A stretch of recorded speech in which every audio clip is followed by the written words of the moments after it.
Alegria, né, irmãos? A gente está vendo os frutos aparecendo, né?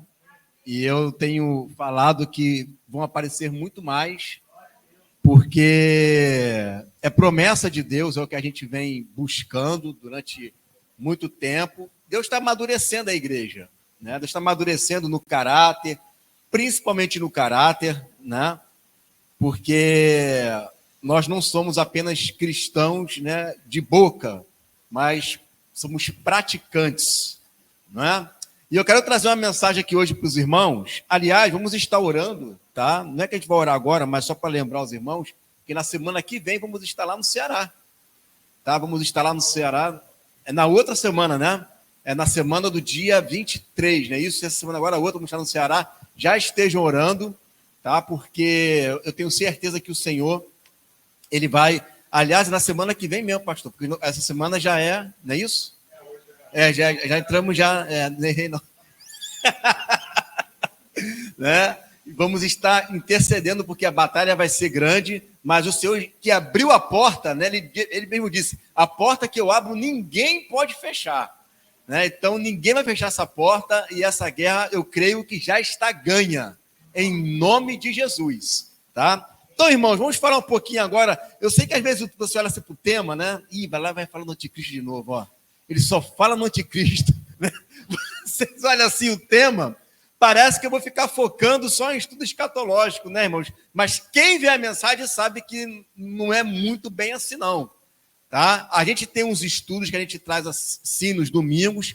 Por quê? Porque nós ainda não temos, né, aquela escola, né, nas quartas-feiras, que vai ter em nome de Jesus.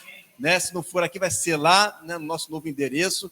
Mas é importante a gente trabalhar um pouquinho a respeito do estudo. Aliás, o estudo que não vai faltar essa semana por causa da festa dos tabernáculos. Mas também Deus, ele tem algo para nos revelar através dessas mensagens que nós trazemos. E eu quero que os irmãos abram lá em Provérbios, no capítulo 6. Provérbios, capítulo 6. Tu nem ia falar do anticristo? Mas é isso mesmo. Né? Então, abram lá em Provérbios, capítulo 6.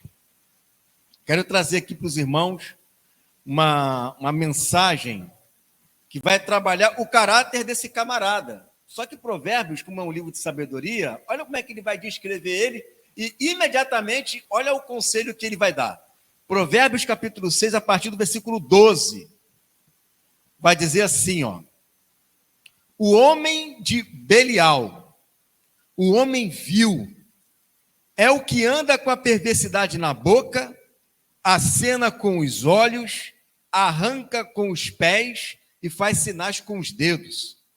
No seu coração há perversidade, todo o tempo maquina o mal, anda semeando contendas, pelo que a sua destruição verá repentinamente, subitamente, será quebrado, sem que haja cura. Está falando aqui, né? Se você olhar aqui toda a descrição, eu vou mostrar para você que a descrição dá a entender clarissimamente que está falando do anticristo. Todos os detalhes aqui remetem a ele. Aí ele vai parar de falar sobre ele, olha o que ele vai começar a falar aqui no versículo 16. 6 coisas o Senhor aborrece, e a 7ª a sua alma abomina: olhos altivos, língua mentirosa, mãos que derramam sangue inocente, coração que trama projetos iníquos, pés que se apressam a correr para o mal, testemunha falsa que profere mentiras e o que semeia contenda entre os irmãos. Vamos orar? Senhor, meu Deus, meu Pai, eu te peço que nessa noite o Senhor abra seus olhos do entendimento da tua igreja, Pai. Tanto os que estão aqui, quanto os que estão online agora nos assistindo, Deus, que nós possamos compreender o teu propósito para conosco aqui na terra. E que a tua palavra venha a ser agora, Senhor, descortinada, Senhor. Que a tua palavra, Senhor, venha a ser agora iluminada, para que possamos compreender o que está por detrás, Senhor, das Escrituras, Pai. Muito obrigado por tudo, em nome de Jesus, Senhor. Amém.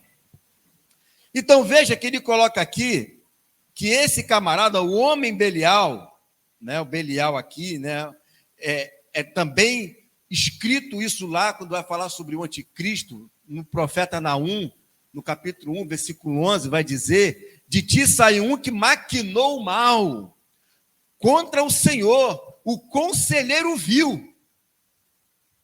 E ele está dizendo aqui o seguinte: olha, o homem de Belial, o homem vil. Então você percebe que ele está trazendo a seguinte maneira: olha, existe aquele camarada que vai ser sim um filho de Belial. Existe aquele camarada que vai ser sim um homem vil, um homem que não vale nada, um homem que ele não adora a Deus e que anda com a perversidade na boca. A gente vê os textos lá de Daniel 7, a gente vê os textos lá de Apocalipse 13, que mostra que o que mais identifica o anticristo é a sua blasfêmia. Ele é um homem blasfemo. A Bíblia coloca ele lá em Daniel como um homem, não coloca homem, mas coloca chifre, né? Um chifre arrogante. Da sua boca saem blasfêmias, palavras de arrogância, palavras altivas. E está descrevendo aqui, olha, ele é um homem Belial, ele é um homem vil, é um homem perverso, só sai perversidade da sua boca, acena com os olhos, arranca com os pés e faz sinais com os dedos. E a Bíblia é clara quando vai falar sobre a sua aparência, que ele tem pés como de urso, tem olhos como de homem, e ele faz sinais, né, com os dedos, com os pés, com os olhos, ou seja, todo o seu corpo é o tempo inteiro planejando a malignidade. São com sinais, são com os pés, são com os olhos, ele não fica parado. É um tempo inteiro fazendo sinais que apontam o estereotipismo, não sei se é essa palavra, né? Mas o estereótipo dele, né? O estereótipo dele reflete o seu interior com o olho, com o dedo e com o pé. Então ele fica estereotipado dessa forma. Você vê nele tudo aquilo que reflete o que está no seu coração. E o texto diz: no seu coração a perversidade, a ruindade. O cara é ruim. O camarada é mau, o camarada ele é perverso, ele não pensa em coisas boas. E o texto também diz, no próprio versículo 14, todo tempo maquina o mal, ele não para, ele dorme pensando em como prejudicar o outro, ele fica o dia inteiro planejando como fazer o mal, e ele dorme fazendo planos para que a outra pessoa ela acabe se dando mal. Esse é um homem vil. E ele fica semeando contenda, um tempo inteiro arrumando confusão, disseminando briga, trazendo, fazendo com que as pessoas elas não vivem em paz. E olha que interessante, que esse é um aspecto lá do anticristo, que em 2 Tessalonicenses, no capítulo 2, verso 4, diz assim: o qual se opõe e se levanta contra tudo que se chama Deus, ou se adora, de sorte que se assentará como Deus no templo de Deus, querendo parecer Deus. Ou seja, tudo que é santo, tudo que é puro, tudo que é amável, ele quer destruir, ele quer acabar, e ele quer se assentar no templo de Deus. Quem é o templo de Deus? Quem é o santuário de Deus? E aí ele vai falando, pelo que a sua destruição virá repentinamente, quando ele menos espera, subitamente, será quebrantado sem que haja cura. E esse texto também está sendo repetido lá em 2 Tessalonicenses 2,8, que vai dizer: então será revelado o iníquo, a quem o Senhor desfará pelo assopro da sua boca e aniquilará pelo esplendor da sua vida. Ou seja, subitamente. Então você veja que essas características que estão aqui são características que apontam para um homem da iniquidade, o filho da perdição, o Belial, o chifre pequeno, a besta do Apocalipse, o anticristo. Só que o apóstolo João, ele vai dizer em diversas cartas dele, lá em 1 João, 2 João, que tem surgido o quê? Muitos anticristos. Então você precisa entender que anticristo, aliás, que Cristo não é um sobrenome de Jesus. Cristo é uma designação daquilo que é ungido. Exemplo, 1 Coríntios capítulo 12, verso 12 vai dizer: assim como o corpo é um, e mesmo assim possui muitos membros, né, e é um só corpo, assim também com respeito a Cristo. Então, o que é Cristo? Cristo é um corpo de muitos membros, e Jesus é o cabeça do Cristo. Então, todos nós somos Cristos, no sentido de que todos nós possuímos a unção que vem do alto. Você é ungido? Amém. Então, você é Cristo, né? Porque Cristo, no grego, é ungido. Então, todos nós, olha o que Paulo fala, se de Cristo vos revestistes, ou seja, se você está ungido, se houve um revestimento de poder na sua vida. Todos nós somos Cristos, nesse sentido sim, porque todos nós somos coparticipantes dessa mesma unção que está em Cristo Jesus. E aí Paulo vai falar em Gálatas 4,19, eu rogo com dores de parto até que Cristo venha a ser formado em vós. Então, até que Cristo, ou seja, que essa unção, que esse caráter, né, que essa personalidade de Jesus, ele venha a ser formado dentro de você. Só que existe algo que se opõe a isso. E não é um anti-Jesus. Ele é um anticristo, um anticorpo, não é anticorpo de coisa boa, né? Mas ele é anticontra, ele é contra o corpo do Cristo. E já tem surgido muitos anticristos. Ou seja, dentro do corpo de Cristo, existem pessoas que estão deixando o anticristo ser formado dentro dele ao invés do Cristo. Vocês entenderam? Existe Jesus, o cabeça do reino de Deus, ali, do corpo de Cristo. E existe o diabo e os seus comandados. E esta guerra que existe, nós estamos ali no meio. Ou nós ouvimos o Espírito de Deus, ou nós ouvimos a carne. E quando nós damos vazão à carne, nós estamos deixando que esse Espírito que impede a formação do Cristo em nós, ele venha agir com mais intensidade.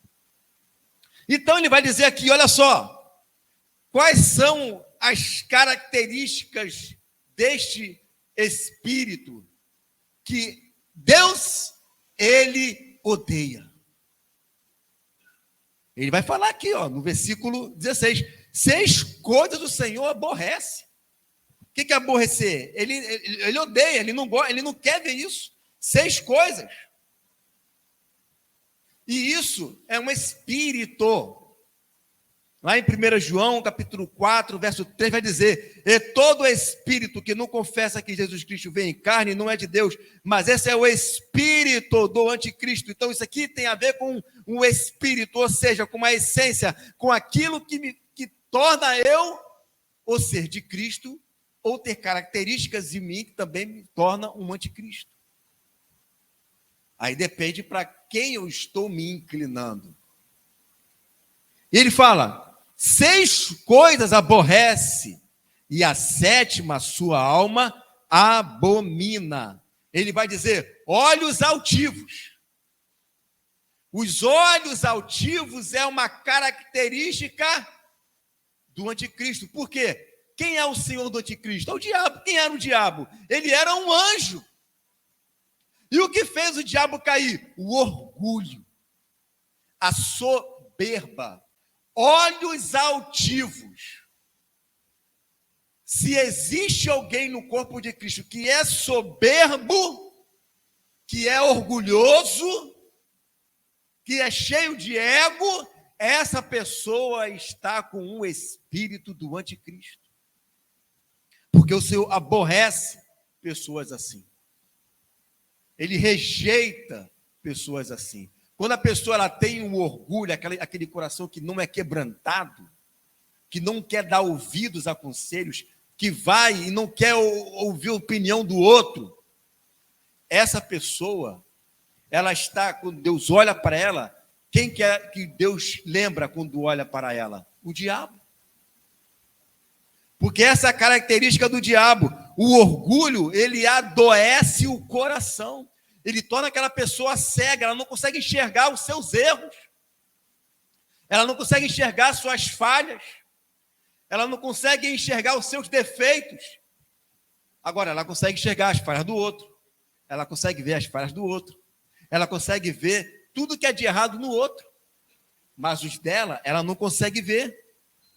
É aquela pessoa altiva que não dá o braço a torcer. Já viu aquela pessoa que fala assim?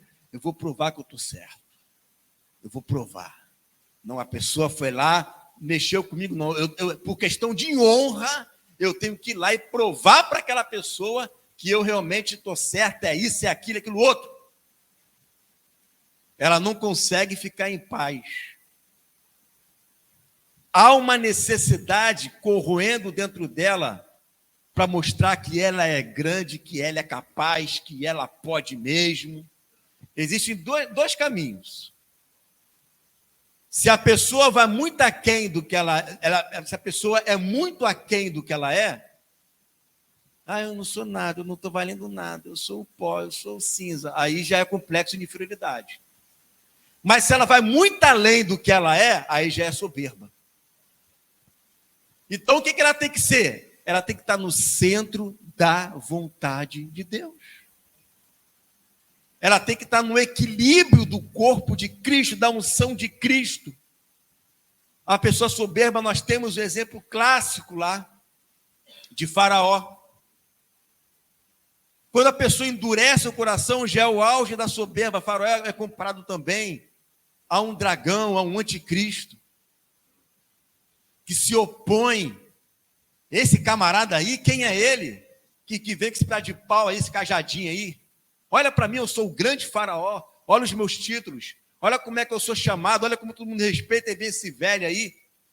Esse velho gagá aí.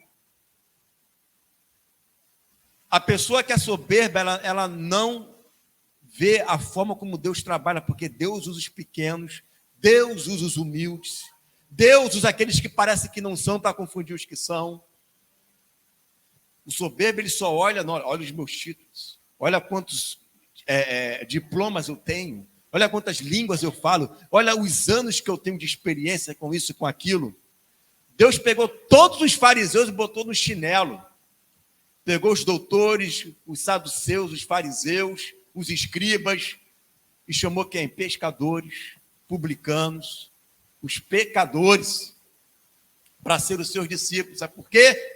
Porque Deus não olha status, Ele olha um coração quebrantado e contrito. É isso que Deus olha. E se tem algo que faz Deus ficar irado, é a soberba, irmão. A pessoa soberba, o ego dela inflamada, ela gosta de fazer comparações no louvor. E essa pessoa louvando assim, se fosse eu adorando, né? Não ia acontecer isso não. E se fosse eu ali tocando, aquela nota ali que o cara errou, nem ia errar. Não, se fosse eu pregando ali, esse pregador, não, ele é muito assim, assim, assado. Se fosse de outro jeito, se fosse ego, nunca tá bom, nunca presta, sempre reclama, sempre murmura. Isso são pecados que o Senhor odeia. Porque quando Deus olha para uma pessoa assim, Ele lembra na hora do diabo. O diabo menosprezando Deus, querendo ser maior do que ele. É a característica do anticristo. querendo parecer ser Deus, lutando contra tudo que se chama Deus. Tudo que é divino, ele odeia. Mas a religiosidade, ele cega. E a pessoa gosta de ser o quê? Cultuada. Se vier uma crítica, meu irmão, se criticar já era, a pessoa se levanta. Ela gosta de ser bajulada, ela gosta de ficar do lado de pessoas que estão sempre elogiando ela gosta de ficar do lado de pessoas que não gostam de corrigir porque tem medo de corrigir porque pode ser cortada. Isso são características de gente orgulhosa, doente, narcisista, e está cheio assim no corpo de Cristo. Um monte de anticristos. Aí fica esperando vir o anticristo, que de fato vai vir, esse homem do pecado, mas a pessoa já se comporta como uma. Não, porque a igreja vai ser arrebatada antes do anticristo vir, mas ela já tem um comportamento de um anticristo, já veio, já está aí. Já está aí. E só causa grande tribulação na vida dos outros. Já está aí.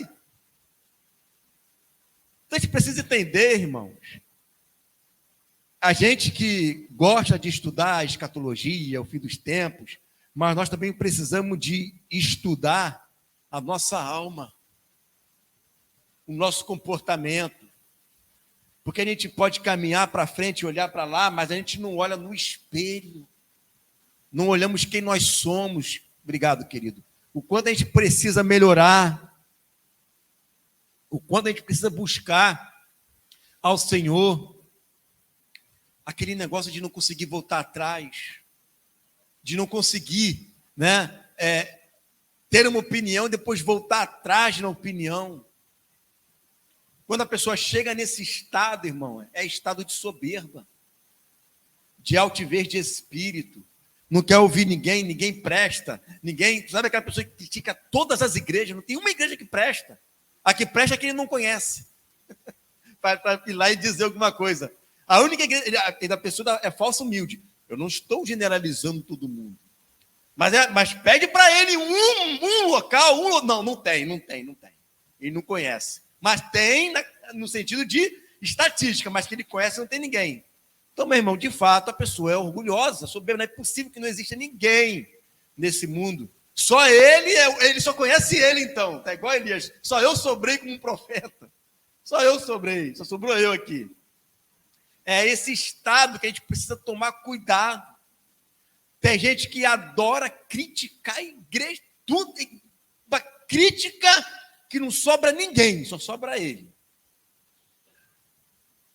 E ainda que haja críticas às igrejas, que eu também critico, é só a gente pegar o exemplo das 7 igrejas lá do Apocalipse. É criticada, mas é igreja. É criticada, mas é um candeeiro que está diante do Senhor. É criticada, mas o Senhor também tem promessa se aquela igreja se arrepender. Por quê? Porque é a igreja. Até Laodiceia, que não recebe elogio, é a igreja e tem uma promessa se arrepender. Todos, tirando 2, Esmirna e Filadélfia, que só tem elogios, mas as outras 5 têm críticas, as outras 4 têm crítica e elogio, uma só tem crítica, mas é tudo igreja do Senhor. É tudo igreja. E tem anjo do Senhor lá. Tem anjo lá. Qual é o meu papel, irmãos? Qual é o nosso papel quando a gente olha para a igreja do jeito que ela está hoje? É fazer igual Daniel, dobrar o joelho e orar. Dobrar o joelho e clamar 3 vezes ao dia. E se colocar igual como ele se coloca, eles pecaram, não. Nós pecamos contra o Senhor. Porque vocês, nós, todos, eu, todo mundo, fazemos parte do mesmo corpo. Não existe exclusivismo. E um exclusivismo, que somente nós é que somos, isso é característica de seita.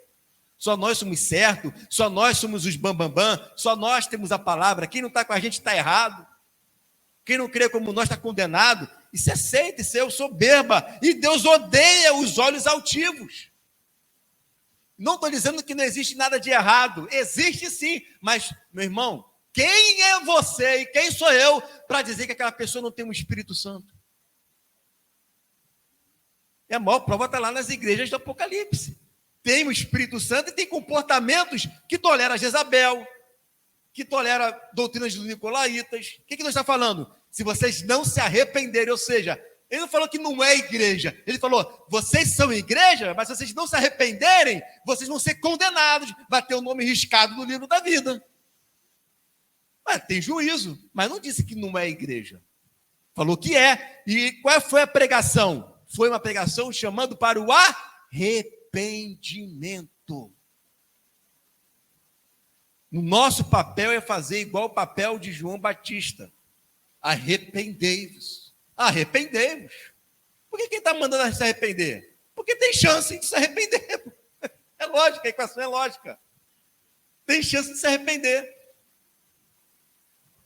Mas quando a pessoa, ela está naquele estado de soberba, de altivez de espírito, é muito difícil ela voltar. É por isso que o texto está dizendo, pela sua destruição virá repentinamente, subitamente, será quebrantado, sem que haja cura. Ou seja, quando o Senhor vier fazer juízo, já era. Não vamos ser assim, nem com as outras igrejas, nem com os irmãos, nem com o vizinho, nem com família. Nós não somos melhores do que ninguém. Todos nós somos carne, todos nós somos pó e cinza. Se o Senhor quiser tirar a nossa vida hoje, agora, Ele tira. Nós não somos nada diante dEle, nada diante dEle. E Faraó está lá. Quem é esse cara aí? Esse rapazinho aí? Sabe o que Faraó tinha? Sabe qual era o coração endurecido de Faraó? Ele viu em Moisés alguém melhor do que ele. Ele viu em Moisés aquilo que ele não era.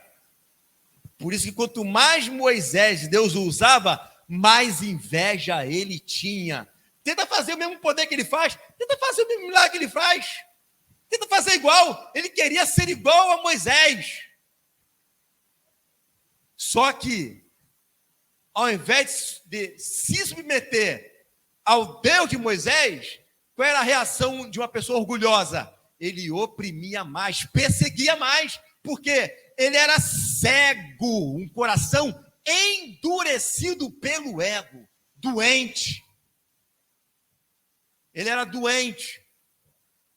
E pessoas doentes, com olhos altivos, o segundo passo é ter uma língua mentirosa. Porque o mentiroso, o orgulhoso, ele não vai se render. Então o que ele vai fazer quando ele é pego? Quando a máscara cai? Ele mente. Pode acabar com essa praga aí e libera o povo para eles poderem lá servir ao seu Deus. Mentiroso, não ia fazer nada disso. Mentiroso. Eu já estava esperando Deus tirar a praga para poder prender o povo e oprimir mais.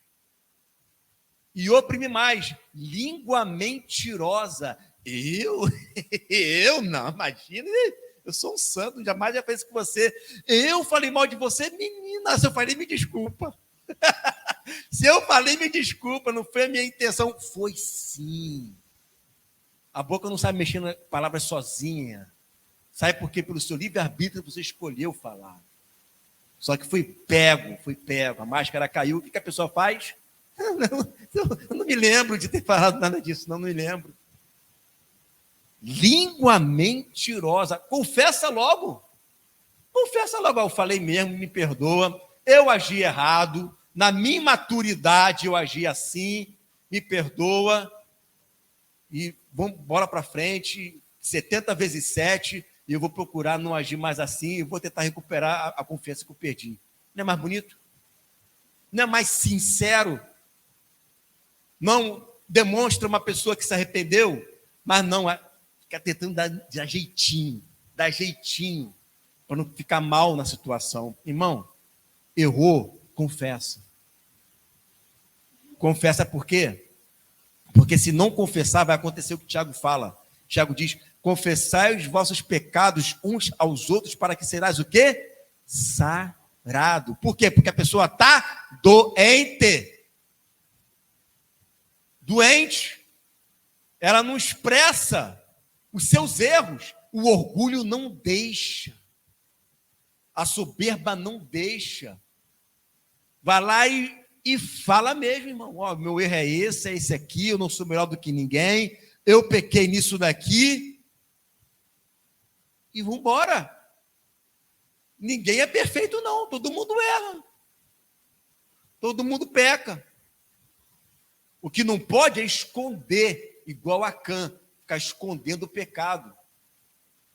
Vai ficar igual Naamã. Naamã ficou escondendo a sua lepra, Deus foi lá e curou Naamã, mas na frente de todo mundo viu que ele era leproso. Vai esperar acontecer isso? Deus desnudar você na frente de todo mundo, ou você vai desnudar na frente de quem tem que desnudar? Ou você faz ou Deus faz. Só que quando Deus fizer é pior. Irmãos que derramam sangue inocente. Assassinato, seja com palavras, que o apóstolo João vai falar que o assassinato, muitos já mataram com a boca, com palavra. Assassina a pessoa, mata a reputação da pessoa.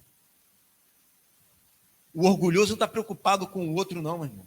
Se ele tiver que acabar com a outra pessoa com palavra, ela vai acabar. Se ela tiver que destruir a outra vida, sem se importar com qualquer coisa, ela vai usar a palavra. Ela vai matar aquela pessoa. Sabe o que é isso? Orgulho. Deus odeia pessoas assim. Deus odeia. Verso 18. Coração que trama projetos iníquos. Como que eu vou fazer para acabar com ela? Como que eu vou fazer para poder destruir ela? Vamos fazer aqui um conselho do diabo aqui, uma roda do diabo, para a gente tentar ver como a gente acaba com aquela pessoa, destrói aquela pessoa. Como que eu vou infernizar aquela pessoa ali? Tentar tirar ela daquele ministério, tentar tirar ela ali daquele local.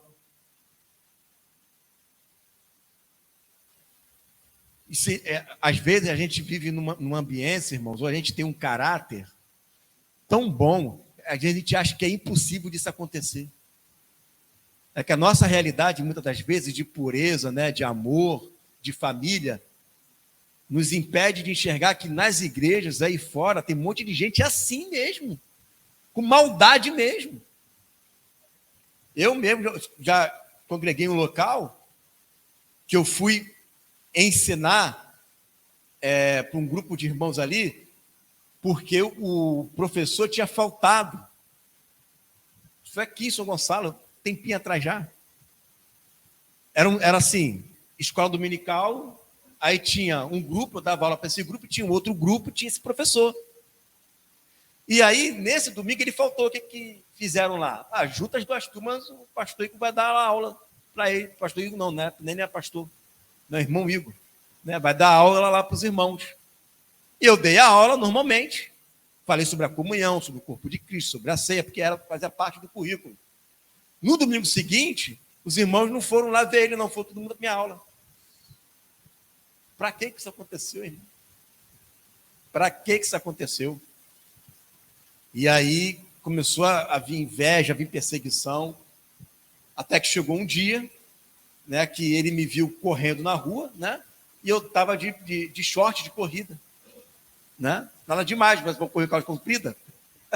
Né? E aí ele caguetou lá para a igreja, que é a igreja conservadora, não sei o quê.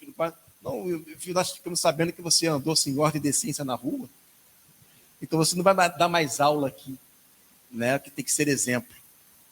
Ou seja, a pessoa me viu, maquinou mal, planejou para me tirar de lá. Eu já tinha falado para os irmãos para não ficarem indo lá, porque o professor deles era um.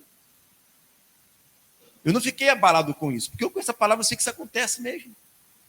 Você viu como experiência e testemunho, como estou falando aqui hoje. Então, essas coisas existem. Existe o que tem de gente querendo mal para o outro, para querer crescer, para querer sobrepujar o outro, para querer tirar a outra pessoa, quando ela vê alguém fazendo sucesso, ela não. Meu Deus, mas a gente começou junto, ele está lá em cima, eu estou aqui ainda. Nossa, como é que ele conseguiu tantos seguidores assim, eu não consegui ainda? Como é que esse pessoal consegue ir lá nas igrejas e ninguém me chama? Aí começa a vir a inveja, começa a vir a perseguição, começa a vir falando mal um do outro, começa a vir a querer arrumar picuinha, ou querer arrumar uma falha para desqualificar a outra pessoa. Irmãos, isto é inveja, soberba, olhos altivos. O Senhor, Ele odeia pessoas assim. Ele odeia. Vai ver os sermões de Jesus, o que ele fala lá em Mateus capítulo 5. Bem-aventurados os pacificadores, os que promovem paz, os que trazem o caráter do reino naquele lugar. Paulo diz, se possível, tende paz com todos. A paz é uma característica do amor. Pessoas assim não amam. E ela tem todas as características de um anticristo. Fala tanto sobre anticristo, o cara está agindo como um. E aí diz, pés que se apressam a correr para o mal. Essa pessoa, ela trabalha apressadamente para que o mal aconteça com a outra pessoa. Ela não sossega enquanto a outra pessoa não cai. Ela não sossega. Teve uma outra experiência que eu passei também. E aí foi uma questão assim, eu achei que foi um surto da moça lá. Eu congregava numa igreja lá no Curubandê e sempre estudava com os adolescentes ali, né? Que eu era professor dos adolescentes. E aí um dia a gente estava vindo do curso, porque eu era o que trabalhava no SESC e eu convidei eles, né, para fazer o curso ali no SESC. E aí a gente veio ali perto ali dos prédios no Curumandê, uma moto desgovernou e bateu, eu vi a moto, me escondi, no reflexo, deu um pulo, né, nem sei como consegui desviar daquilo dali. Só que o outro não, ficou moscando lá, quando ele foi ver, a moto pegou ele bateu com a testa, né, a testa não aqui, né, supercílio no chão, cortou isso tudo aqui dele. E aí, quando deram a notícia para a mãe dele, o que aconteceu? Eu estava lá com o Igor. Ah, meu irmão, quando ela falou isso, agora o mundo acabou para mim. Eu tornei o culpado de tudo. O que estava andando com ele ali? Por que foi levar ele para lá? Que não sei o que lá. Só que foi, graças a Deus, foi só um corte aqui. Não levou ponto e deu boa.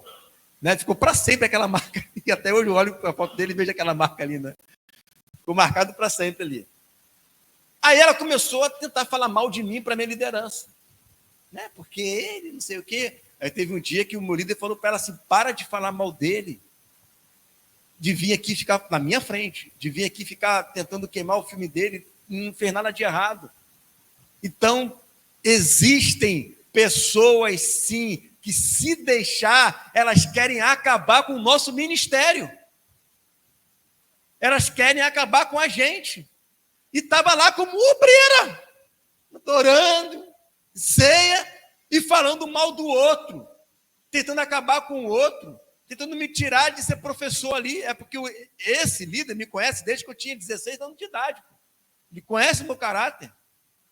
A gente cresceu junto. Então não ia dar certo esse negócio ali. Não ia dar certo. Eu tinha que fazer uma coisa muito ruim para ele me tirar. Não fofoca. Porque a gente era amigo.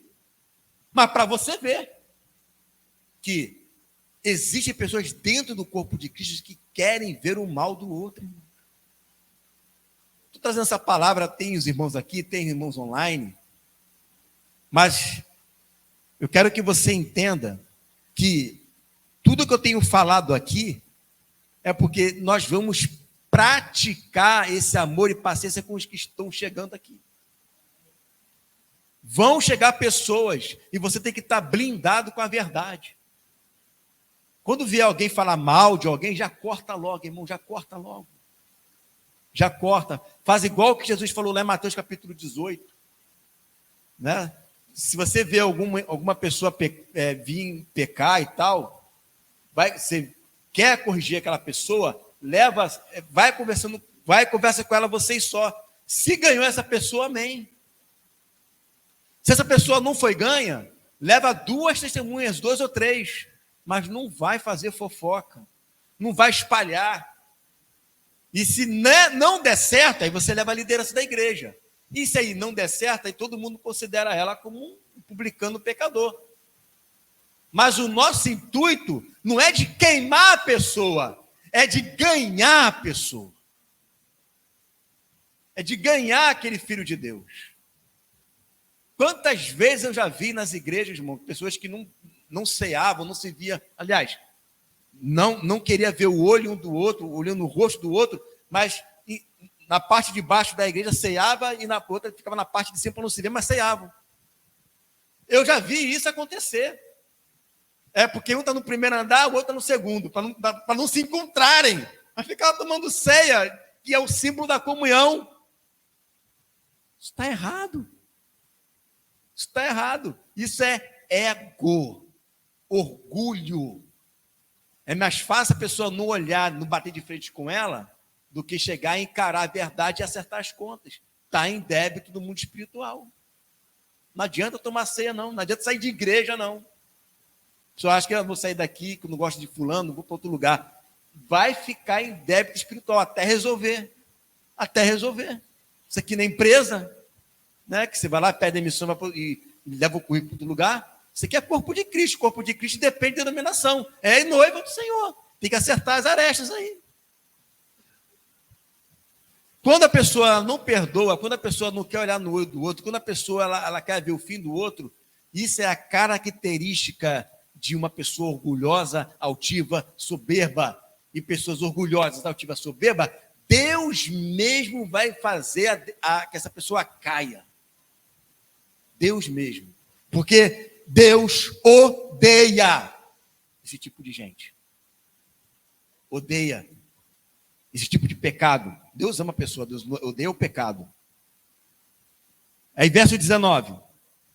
Testemunha falsa que profere mentiras, ou seja, vai ficar falando falso testemunho da pessoa. Não, porque ele falou isso ele não falou nada disso. Não, porque aquela pessoa, ela fez isso, ela não fez nada disso. A pessoa só aumenta alguma coisa.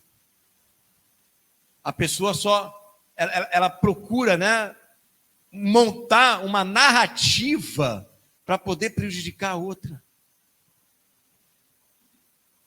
Isso são características de gente orgulhosa. E por último diz assim, e esse último, Deus, ele abomina. Olha, 6 pecados Deus odeia, Deus detesta, mas o 7º é o pior de todos. É o pior. O que semeia contenda entre irmãos. Esse pecado, irmão, esse daí é tolerância zero. O que semeia contenda, divisão, racha na igreja, ficar fazendo leva e traz, indo para um irmão e falando do outro, e falando da liderança, fazer motim. A Bíblia diz lá em Judas, vai falar assim, são nuvens sem água, 2 vezes mortos. Grupo de Coré. Você sabe o que aconteceu com o grupo de Coré, né? Foi o único grupo lá no deserto que se levantou contra Moisés, a liderança de Moisés. A terra abriu e diz o texto que o Sheol engoliu eles vivos. Eles foram vivos lá para o mundo dos mortos. Você acredita nisso?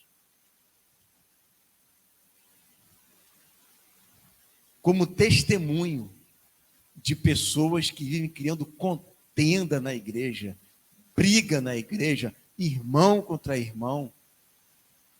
E não é porque a gente está aqui, né, que aqui não é válido, mas na internet é válido. Na internet também não é válido não, irmão. Tem gente que acha que escrever, Deus não conta. É como se você fosse falar também. Eu vou escrever, eu não vou falar nada, só vou escrever. A Bíblia diz que ele vai pedir conta de todas as palavras, né? E não de tudo que eu escrevo. Palavra escrita também está valendo, irmão. Não adianta chegar nos comentários e falar mal, amaldiçoar. Está valendo. Deus vai prestar conta de tudo isso. É a intenção do coração. O que vale é a intenção do coração. Seja por escrito, seja por palavra, está valendo. E o que tem de gente que adora uma quizumba na internet, fofoca, os sites e as comunidades, ou os grupos, ou os canais na internet que mais crescem é de fofoca gospel. Deixa eu ver o que Silas Malafaia falou. Ih, mais um áudio. Bota aí, deixa eu ouvir. Adoro uma quizumba. Agora vai, deixa eu ver aqui os bastidores. Ah, eu adoro um bastidor. Bastidor é comigo mesmo. Adoro uma quizumba. Irmão, isso não fere o teu coração, não, porque fere o coração de Deus. A igreja sangrando e o pessoal ali comendo pipoca para ver o próximo capítulo do que vai acontecer. A igreja está sangrando, meu irmão. Gente sendo exposta. Cantores sendo expostos aí por causa de gente que teve problemas no passado. As lideranças das igrejas, tudo caindo. E o pessoal aí, lá, está caindo, está vendo? O diabo fazendo a festa no corpo de Cristo, o pessoal tudo contente. Aqui, ó, semeia contenda entre os irmãos. Não é para passar pano não, irmão. A gente sabe que está errado. Mas não é para você ficar alimentando o ódio também, não. Alimentando o rancor também, não. Porque aquela pessoa faz parte do mesmo corpo que você. E tem gente que gosta, parece que ela quer ver os pastores caírem. Eles querem ver. Para dizer, tá vendo, isso é Babel. Tá vendo, sai dela, povo meu. Eles estão torcendo para isso. Isso é uma malignidade. É a personificação de Satanás. Que conversa é essa de torcer para pastor cair, irmão? Eles ficam ali torcendo. Deus não torceu para Tiatira cair, não. Deus não torceu para que lá onde Odisseia caísse, não. Ele orou, clamou, batia na porta para que eles se arrependessem.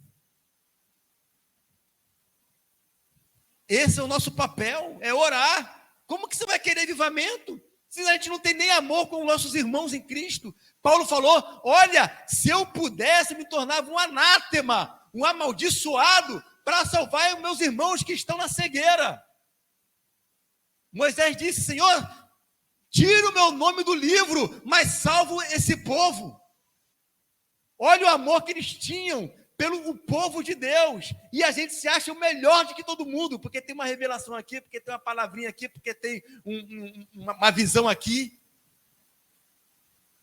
E onde fica o amor? A revelação não é para trazer só conhecimento, não. A revelação é para formar o caráter de Cristo em nós. Porque senão não adianta, irmão. Vai ficar chovendo no molhado. Está vindo a revelação e está saindo. Igual um saquetel furado. Ao invés de transformar rios de água viva, virou um buraco onde está saindo toda a revelação. Só gerou conhecimento. Mas e o amor, onde é que fica? Não é para passar pano para pecado. Não é para você também dizer que não existe erros na igreja, porque eu sei que existem muitos erros. Eu sei que existem muitos pastores ladrões. Eu sei disso. Mas isso não é para gerar alegria quando você vê alguém caindo. Isso é para gerar tristeza no seu coração. Porque tem um monte de almas indo para o inferno por causa desse gente que acaba escandalizando o evangelho. Você não sente pena disso não, irmão? Quantas pessoas irmãos, quantas pessoas caíram, se desviaram por causa daquela flor de lis? A igreja estava, apesar dos pesares, tinha gente que estava vindo, né, do tráfico, tinha gente que estava vindo, né, de vícios, para buscar a cura ali.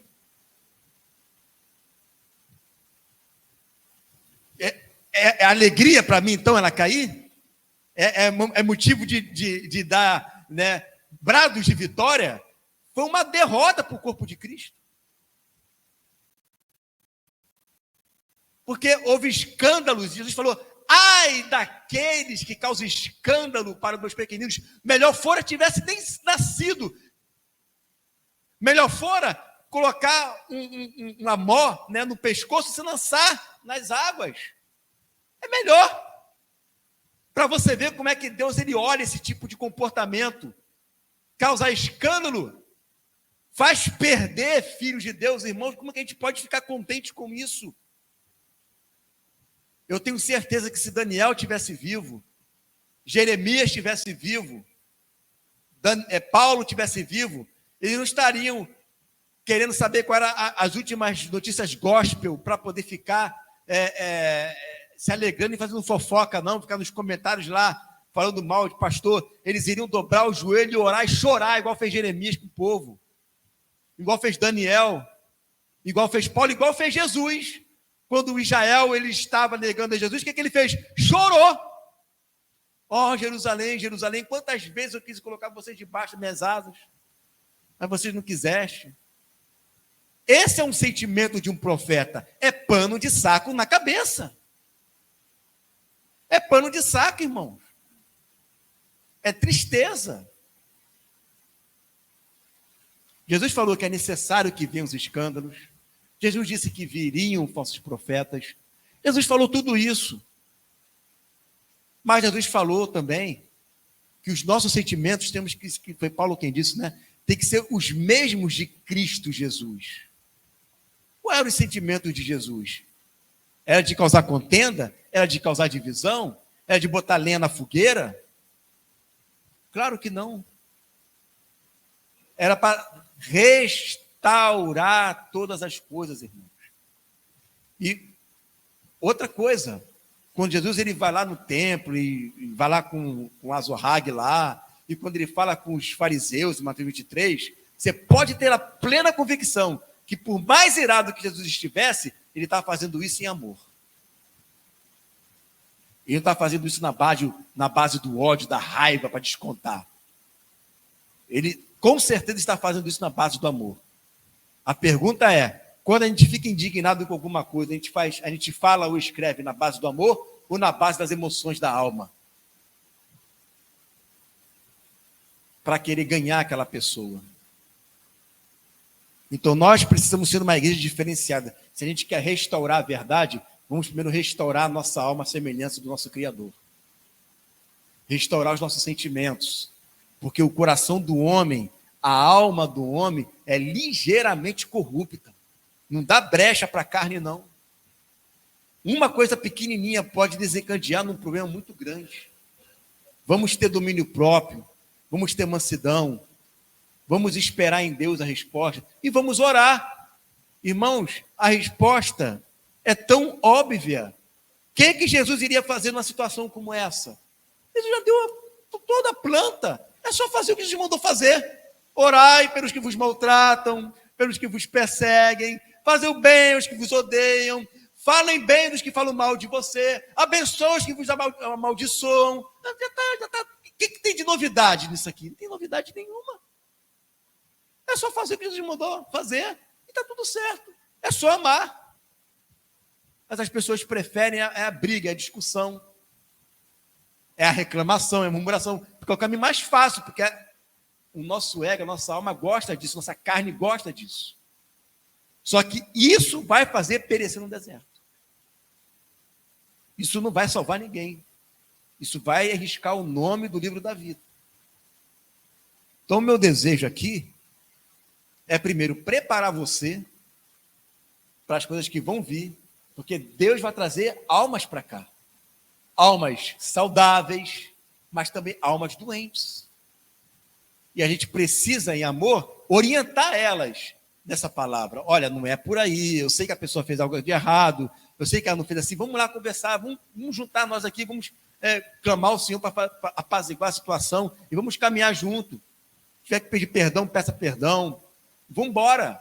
Esquece, apaga isso tudo daí. Sabe por quê, irmãos? Porque o diabo, nesses últimos tempos, ele não vai dar refresco para a igreja. Principalmente numa igreja que tem uma palavra como essa que nós temos. Então, ele vai tentar fazer de tudo para tentar parar logo no começo, só que ele não vai conseguir, porque a gente vai instruir os irmãos a serem a imagem de Jesus aqui na terra. A caminharem como ele caminhou. E a única forma de vencer o mal não é guerreando o mal com o mal, mas é vencendo o mal com o bem.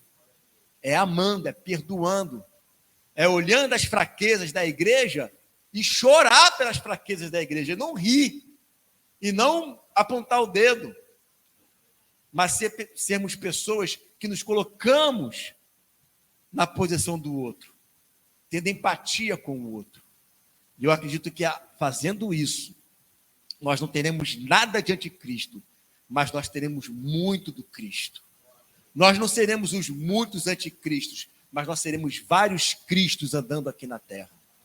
Porque são pessoas assim que o Senhor vai levantar para derramar sobre nós essa última unção, né? Esse último avivamento que havia sobre a terra, sobre pessoas que andam semelhante a Jesus, que andam como Ele. E nós queremos isso, irmãos. Nós queremos isso. É difícil não falar mal do irmão? Claro que é. Eu não sou de ferro, também sou de carne igual a você. Mas nós temos que nos policiar. Se alguém falou mal de você, não, irmão, eu sei que ele pode ter feito isso, aquilo, ninguém é perfeito, eu não sou, você é. Vai até ele, conversa com aquela pessoa, mas não me contamina, não. Não compartilha comigo com isso, não. Vai lá e fala com ele, eu aconselho você a falar com ele, e se perdoe entre vocês e vão embora. É mais fácil você ter a coragem de fazer isso do que ficar ouvindo e concordar. Agora são dois murmurando. Era um só, agora são dois. Né? E o diabo está ali só se aproveitando disso tudo. Isso não vai acontecer conosco, em nome de Jesus. Não vai. Pastor Márcio já tem uma história parecida com essa de anos atrás, onde teve uma divisão. Quem conhece a nossa igreja, a nossa história sabe disso. Isso não vai acontecer de novo em nome de Jesus. Nós vamos avançar na unidade, no amor, na fé. Nós vamos vencer. E nenhum dos filhinhos vão se escandalizar e vão se dispersar. E nós vamos recuperar todos os que dispersaram em nome de Jesus. Nós vamos. Em nome de Jesus, o Senhor vai restaurar a igreja. Ele vai restaurar. Nós não vamos deixar isso acontecer aqui conosco, jamais. E na nossa vida mesmo. Nós vamos vigiar, irmãos, vamos vigiar. Vamos vigiar, amém? Amém. Vamos vigiar? Vamos vigiar porque Deus vai trazer almas para essa igreja. E nós vamos criar escudos contra o inimigo, amém? Vamos ficar de pé?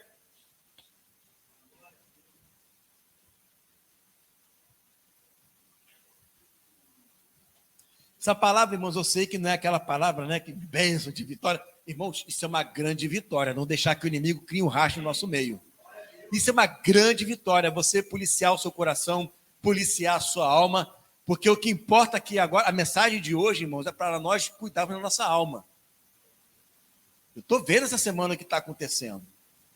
Né? Problema de Sina Malafaia, aí vem outros pastores, vem todo mundo falando mal. O que tem de crente caindo nessa ladainha, irmãos, da divisão do corpo, a igreja do corpo de Cristo, ela está se dividindo. Está se dividindo.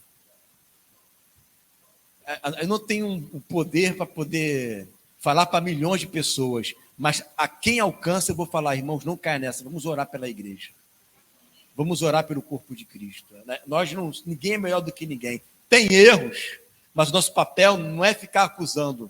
O diabo já faz isso. O nosso papel é orar para que o Senhor tenha misericórdia da sua igreja nesse tempo. Que Ele tenha misericórdia. Vamos orar, Senhor meu Deus. Meu Pai, em nome de Jesus, Senhor, nós aqui somos uma igreja profética, Deus. O Senhor nos deu uma palavra, Pai, para nós guardarmos essa palavra, Senhor. Uma revelação, Senhor, que o Senhor não deu a muitas pessoas, mas deu a nós, somos pequeninos. Então nós temos esse papel, essa responsabilidade, Senhor, não só de guardar essa palavra, mas também guardar a sua igreja, Senhor. De trazer uma mensagem, Pai, que é para restaurar de verdade a tua igreja, Senhor. Nós não vamos deixar essa corrupção entrar no nosso coração. Nós não vamos deixar que esse espírito do ego venha crescer em nós. Nós vamos nos contentar com a humildade. Nós vamos nos contentar, Senhor, com ser um coração quebrantado e contrito. Nós vamos nos contentar, Senhor, como ser semelhantes a Jesus. Se de fato nós somos profetas, nós vamos interceder pela igreja. Se de fato nós somos profetas, nós vamos chorar pela igreja. Se de fato nós somos profetas, nós vamos colocar pano de saco na igreja, vamos dobrar o nosso joelho e rogar pelos nossos irmãos para que o Senhor restaure todas as coisas. São os nossos irmãos ali, são os nossos irmãos, Deus. Nós não vamos, Pai, entrar nessa briga, nós não vamos, Senhor, fazer o jogo do diabo, que é semear contenda entre os irmãos. Nós seremos pacificadores. Nós vamos rogar, Senhor, para que o Senhor venha a usar de misericórdia, que o Senhor possa esclarecer, que o Senhor possa, Deus, fazer com que esses irmãos venham, muitos deles se tornar uma virgem prudente, e mais na frente as 2 testemunhas, Senhor. Nós queremos isso, Deus. Nós não vamos, Pai, entrar nessa briga achando que nós somos melhores do que todo mundo. Não vamos, Pai. Nós vamos guardar a nossa alma, Deus. O diabo vai levar muita gente por causa dessas picuinhas que acontecem. Ele vai levar muita gente. Nós não vamos politizar a igreja, Senhor. A igreja, o reino dela não é deste mundo, Pai. O nosso reino ainda está por vir. O nosso rei é Jesus Cristo. É nele, Senhor, que nós depositamos a nossa fé. Nós não depositamos a nossa fé em político, em governos, nem em partidos. Não, não. A nossa fé está em Cristo. O nosso reino é o reino de Deus. O nosso reino não é deste mundo. O nosso presidente é Jesus. O nosso eterno presidente é Ele, Senhor. E nós não vamos cair nessa briga, porque o nosso reino não é deste mundo, não é deste mundo. Nós andamos neste mundo como embaixadores, proclamando o reino dos céus e dizendo que o reino de Deus está próximo. Esse é o nosso papel, essa é a nossa missão, e assim será, Pai. E nós entendemos a nossa missão e vamos proclamar o reino. Nós vamos entregar folhetos, sim, mas folhetos do reino. Nós vamos proclamar o reino, sim, mas o reino que está vindo e não esse que já está posto, Pai. Porque o que já está posto, um dia vai se acabar. O que está posto, essa pedra vai vir e vai derrubar. O que está posto são os pés da estátua. Mas o nosso reino é um reino que nunca, jamais terá fim, Senhor. É nesse reino que nós iremos reinar junto contigo, Pai, para todo sempre, Deus, em nome de Jesus, Senhor. Amém e amém. Glória a Deus.